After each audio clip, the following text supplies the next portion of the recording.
What's happening, guys? It's been a minute. Oh my gosh, I'm super stoked to be back. Super flippin' stoked to be back. And thank you. I got to say thank you because it's thanks to you guys that this video is even happening. I posted on Facebook and Instagram a couple days ago that I wanted to make a Q&A video as my comeback video for YouTube, and here it is. Here's the Q&A. Now, there's a lot of photography related questions, so hang with me. There's some that are not photography related. There's some like personal and some life stuff, and yeah, super stoked to be addressing them all. And I'm in Marysville right now. I'm in downtown Marysville, so feeling good. Feeling good to be back. Let's get started with the first question that comes from Missy Hartwell on Facebook. So Missy said, what was your number one inspiration getting started in photography? Missy, the number one inspiration I had was loving photography for what it is. Loving it for the art of it. I wasn't interested in making money. I wasn't interested in making it a career or a business. I just wanted to get after it. I just wanted to like learn as much as I could, shoot photos that interested me. And I shot everything from cats to flowers to dogs to like railroads, all the cliche things. I took all those photos, and yeah, I loved it at first. It wasn't a business. So what motivated me to get after photography first was just the love of it. Question number 2 comes from Jim Anderson. Jim is an Abundance attendee. Abundance is a workshop that studio that I work for puts together every year, and Jim was one of the attendees there. Jim asked if I do wedding consultations. Back in the day when I was running my own business, I did. I used to do my own wedding consultations, but I don't anymore. Part of the structure of what we do at Style and Story is that Ben Adams and Ben Harley take care of the consultations, and Steve and myself, Ben Adams or Harley, whoever's assigned to that couple, takes it from there. So yeah, that's the answer. I don't do wedding consultations. I do take care of the couple after that, to the end, like sales meetings and whatnot. That's all my job. My friend Jared asked, if you had the choice right now to either dive into your own company or work for someone else, which would you choose? Well, that is a hard question, Jared. I am very, very happy with where things are and where I am right now in life and with the studio. We make an amazing team and do amazing work, and I don't think there's anything that wants to make me change that right now. However, having the entrepreneurial spirit makes you always want to pursue something. So I don't know. I can tell you that for now I'm really happy. I'm looking for that, but I do enjoy picking up projects on the side. Jared also asked, who has the best looking beard you know? This is a hard question. I have a lot of bearded friends, and I don't want to hurt anyone's feelings. Jared, you of course have a very thick Irish beard. I appreciate your beardness. My friend Luke Carmichael, go follow Bearded Luke #7 on Instagram and find him on Twitch. Go follow Luke on Twitch right now. The Bearded Luke 7. I totally spit on my glass, on my lens. Another question from Jared is, would you ever purchase the Blackmagic Pocket Cinema camera? It's a 4K camera or 6K or whatever the new release is. Jared, I was very intrigued by that camera when I was working with it during the 48-hour film project, and honestly, yeah, I might actually. I don't know if you guys can hear that, but there's a crying baby coming, so we're gonna walk and talk for the next questions.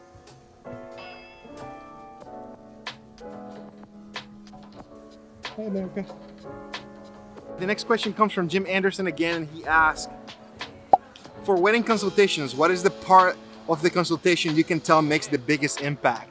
Getting to know your couple personally, making an impact with them, connecting with them, getting to know them. Don't make it so much about the sale or booking them. Actually get to know the people that you're talking to.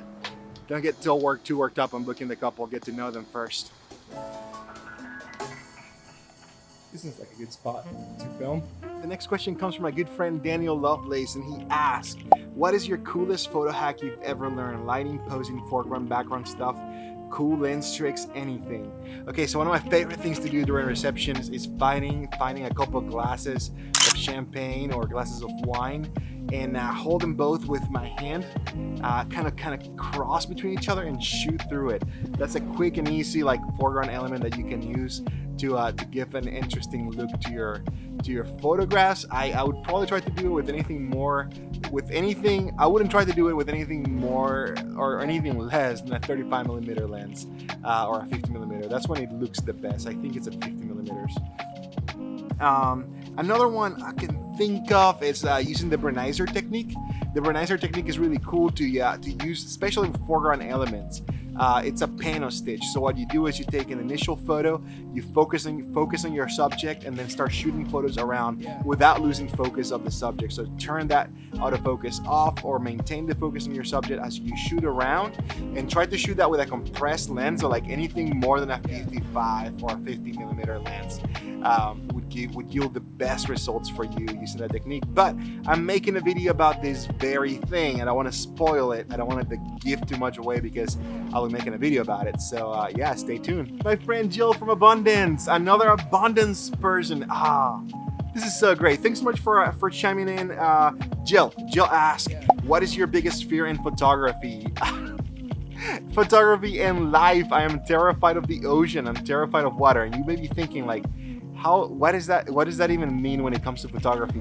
Have you ever seen that video of the photographer that is walking backwards on a boating dock, and like she doesn't realize how close to the corner she is and she falls with her gear in the water? Or the video of the photographer who's walking backwards during the exit at a wedding. He falls into a water fountain. So essentially, my biggest fear in photography is water. And I guess maybe a little bit of FOMO. You know, you get that as a photographer. There's so many moments happening, and you have the fear of missing out on those moments or missing the opportunity to capture those moments. I think that's even bigger than my other fear, for sure. My friend and used to be coworker Laura Haggerty asked, what gives you the greatest joy? There's so many things that give me the greatest joy. I think for sure my children. I love Benjamin and Lucas. Lucas is getting his own personality now, so I just love them both. They just bring me so much joy. The mountains. Follow very close to the mountains, but above it all, it is my God, my Jesus gives me the most joy. So yeah, that's what I got. I have to get up and walk to the Marysville office. Ooh, which you guys haven't seen. You won't be seeing any more videos from my home office. I have moved everything to downtown Marysville, so I guess you guys are about to see the Marysville office, which is really exciting. But on the way there, let's talk about one more question. My friend Stephanie Wood says, what is your approach to seeing moments on the wedding day? Follow up. How does that differ from the way you approach engagement sessions? I love shooting weddings. I love shooting weddings more than I love shooting engagement sessions, and here's why. When I'm out there photographing a wedding, moments are happening all around, and I get it. Like, not every wedding is the same. Every wedding is different, and sometimes some weddings are just not as emotional. And well, there's that element. But seeing moments, being aware, I've learned so much from my dude Ben Adams on this topic. I can tell you how much I've learned from that guy, but just being super aware, always be listening, always be ready to document when stuff is supposed to happen.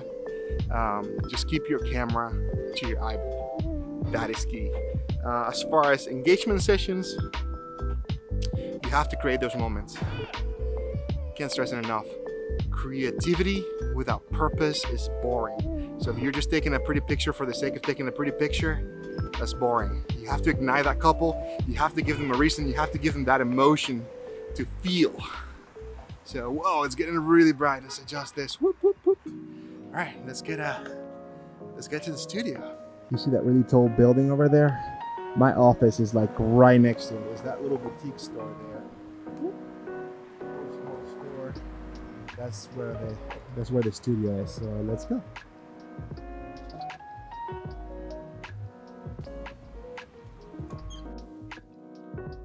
Okay, so this is my space. This is my desk actually. I'm not gonna show you the rest because I'm still working on building the set, but this is essentially where I work out of on Mondays. So yeah, you know what? This is actually a really cool space because from here, I'm gonna be able to show you gear reviews and like pieces of gear and stuff, which I have some really cool stuff coming down the pipes.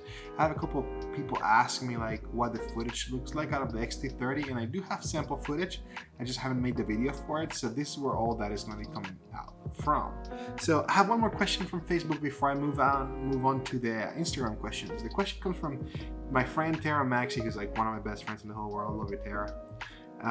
How about a genius hag for no video shake or slides, parentheses, I know I've seen you do a couple.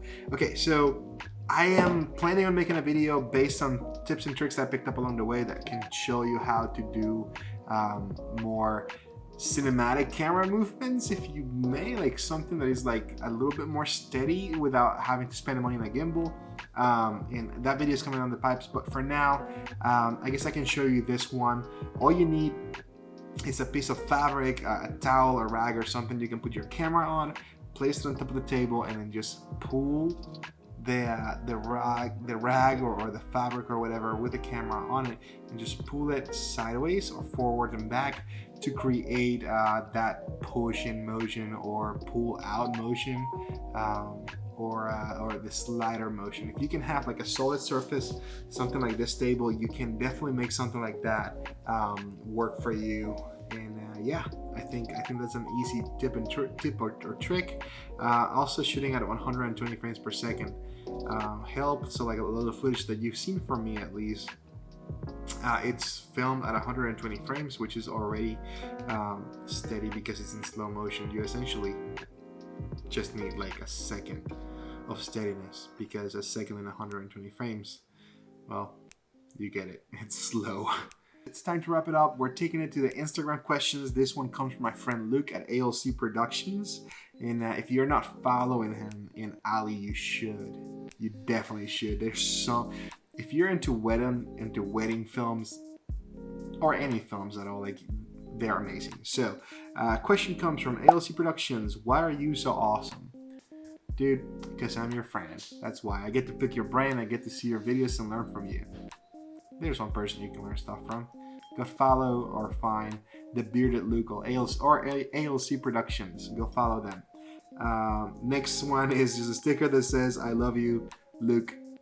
I love you back, buddy. You're my dude. The next question comes from Montana Partner, and she asks, what's your favorite way to de-stress? Easy peasy. Traveling, discovering, adventuring, finding new places, getting away. If you don't find me in the city, you will most likely find me in the forest somewhere, or at some mountains, or maybe just enjoying a good little cup of coffee or 10. The next question comes from Awkward Moments LLC. How do you get off the ground with photography? Honestly, it's a lot of hustle, a lot of grind. You have to find people that are willing to give you a shot, to let you photograph them. And honestly, it's not that hard to find, but you have to find people that believe in you enough to kind of give you that initial word of mouth and get you recommended. There's another video I'm going to link right here that talks about how to get paid, how to get that first gig. So that should help. I really do hope that helps. I think I have a couple more questions that came from the other Instagram account, Dark and Moody. I'm going to pull them up right now. Brenda Hoffman says, what video editing software do you use? I use Premiere Pro. And my friends from Freedom Edits, I don't know if this was Jake or Ryan, I'm willing to say Ryan, asks, how you so dang handsome? I don't know, Ryan, my mama made me that way. What can I say? But that's it, guys. If you submitted a question, thank you so much. It is good to be back making videos, and yeah, I'm ready to do to push out more content. So yeah, I know I've been gone in a hiatus for a little bit, but it's good to be back. Anyways, I'm hoping to put another video out. It will possibly be the one about the Fujifilm X-T30 footage. I'm really excited to show you guys that, because I did film a wedding using nothing but the X-T30 and the kit lens, and I'm excited to show you guys that. I love Fujifilm. I love the color. I love the footage they produce, and it was great. I also have my take on the 48-hour film challenge and what I thought about it. So I think I'm gonna be making a video about that. But stay tuned. For now, don't forget to like, subscribe, share if you feel like sharing, because sharing is caring. But yeah, per usual, Mikkel out.